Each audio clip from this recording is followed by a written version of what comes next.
যে শিক্ষার্থীরা মাত্র কয়েকদিন আগে হচ্ছে আমাদেরকে আহ্বান জানাচ্ছিলেন যে হচ্ছে আমাদের পাশে দাঁড়ান, সেই শিক্ষার্থীরা কেন হচ্ছে এই পাহাড়ি জনগোষ্ঠীর শিক্ষার্থীদেরকে বাংলাদেশের জনগোষ্ঠীকে আলাদা বিভক্তির দিকে ঠেলে দিচ্ছেন? কেন আমরা পাশে দাঁড়াচ্ছি না? এবং নিপীড়নের প্রশ্নে কেন এগুলোকে দেখছি না? গার্মেন্টস শ্রমিক বেতন পাচ্ছে না, সেটা আলাদা ইস্যু হয়ে যাচ্ছে। আমাদের হচ্ছে রিক্সাগুলোর যে পায়ে চালিত রিক্সার যে সংকট, সেটা নিয়ে কেউ কথা বলছে না, সেটা ইচ্ছা মতো চলছে। এবং এই নিয়মগুলো নিয়ে একটা কথা হয়েছিল, সেটার কোনো কথা হয় নাই।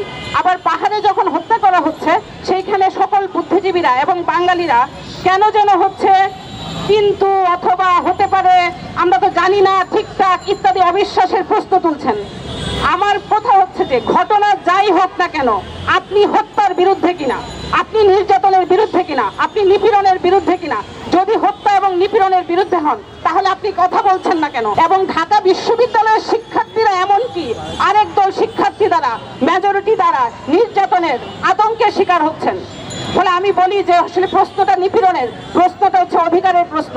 এবং যে অধিকারের প্রশ্ন, অর্থনৈতিক নিপীড়নের প্রশ্ন, মূলত হচ্ছে যে আমাদের শোষণের প্রশ্ন, যেটা মৌলিক প্রশ্ন, সেই প্রশ্নটাকে এগেইন হচ্ছে পেছনে ঠেলে দিয়ে বারবার বিভক্তির সমতল মানে সারফেস লেভেলের রাজনীতি দিয়ে বাকি মৌলিক অধিকারের প্রশ্নগুলোকে বারবার পেছনে ঠেলে দেওয়া হচ্ছে। পাহাড়ি বনাম বাঙালি, আদিবাসী বনাম বাঙালি, একই দেশের নাগরিক, কিভাবে হচ্ছে এই বারবার এত এত গোষ্ঠীতে বিভক্ত হয়ে যাচ্ছি আমরা, এবং এই বিভক্তির বিরুদ্ধে আমাদের কোনো অবস্থান নাই। বরং যে যে বিভক্তিকে ওন করছে, সেই বিভক্তিকে টিকিয়ে রাখা এবং জিইয়ে রাখার একটা প্রসেস রাজনৈতিক ভাবে চলছে সারা বাংলাদেশ। আমার ঢাকা বিশ্ববিদ্যালয়ে 5 আগস্টের আগে যখন হচ্ছে যে ঢাকা বিশ্ববিদ্যালয়ের শিক্ষার্থীদের উপর আক্রমণ হচ্ছিল, তখন শিক্ষার্থীরা বারবার জানতে চাচ্ছিল আমাদেরকে বাঁচান, আমাদের উপর আক্রমণ হচ্ছে, আমরা হচ্ছে যে আমাদের পাশে শিক্ষকরা দাঁড়ান।